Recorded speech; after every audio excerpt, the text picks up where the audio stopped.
Hi, I'm reviewing what I think is my favorite Maine Beer Company beer.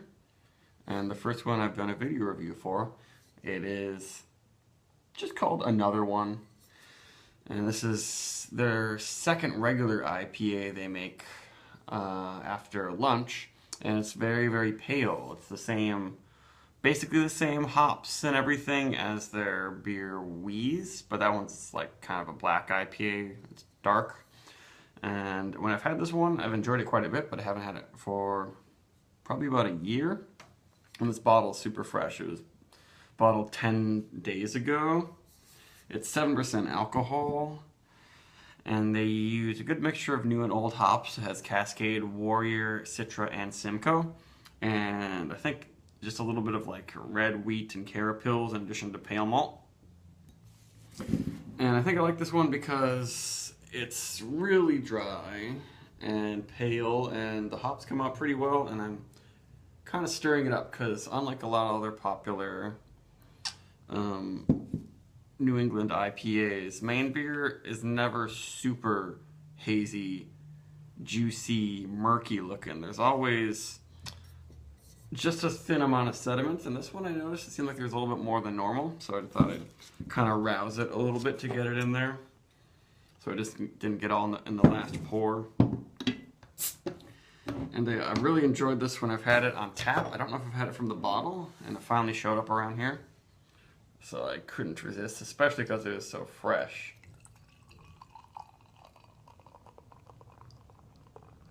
Oh yeah, very pale.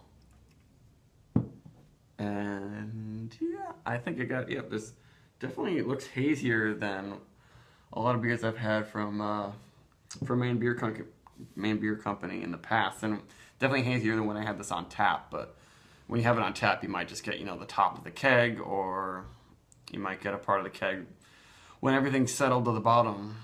But that has a really nice, beautiful head on there. It's not, oh yeah, there's some pretty ample carbonation in this actually.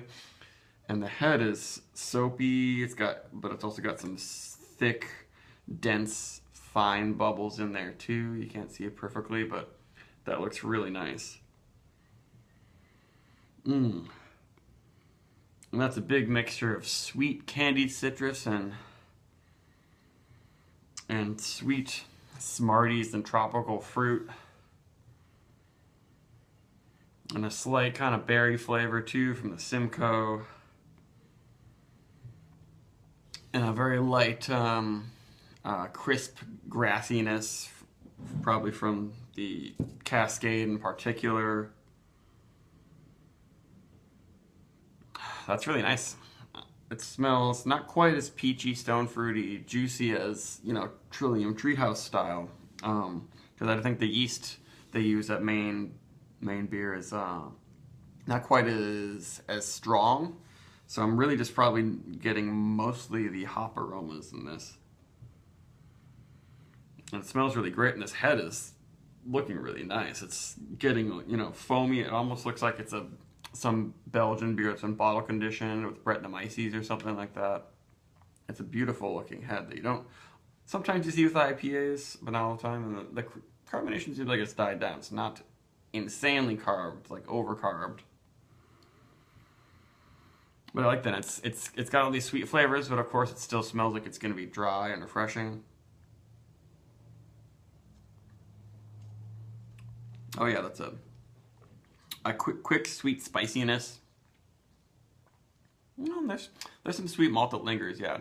It lingers with some of that tropical fruit cup, pineapple tidbits and syrup, peaches and syrup. That's kind of this lingering fruitiness.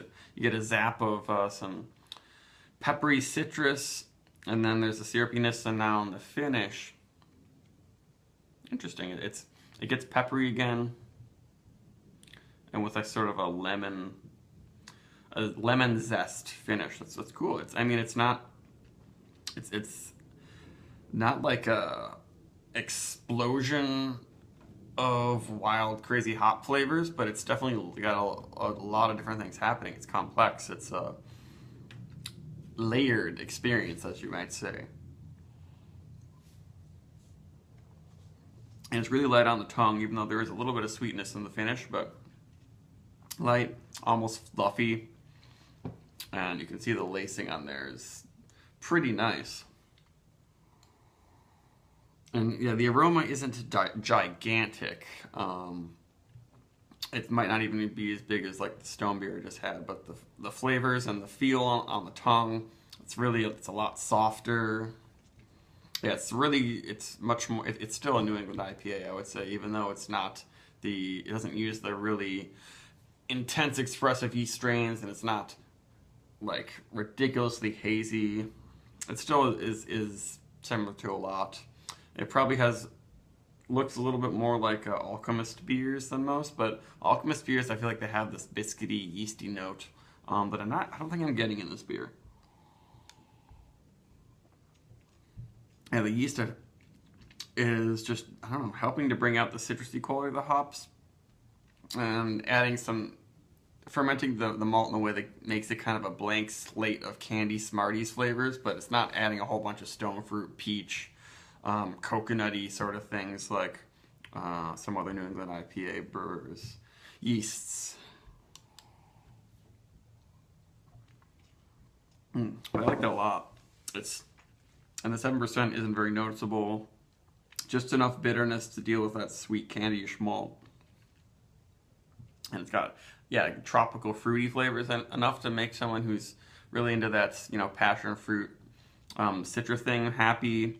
But it's got enough very slightly caddy, dank, Simcoe-y things happening, and also berry flavors, and the grassy, candied citrus, sort of candied grapefruit from Cascade is great, and then there's just an extra punch of spicy bitterness, probably from the Warrior. The Warrior hops, I'm not quite sure what they taste like specifically. I've never had I'm thinking about a single hopped Warrior beer. I think they probably use the Warrior hops mostly for bittering, so I'm not really getting much of their input, but the Citrus Simcoe Cascade combo is really nice in this beer.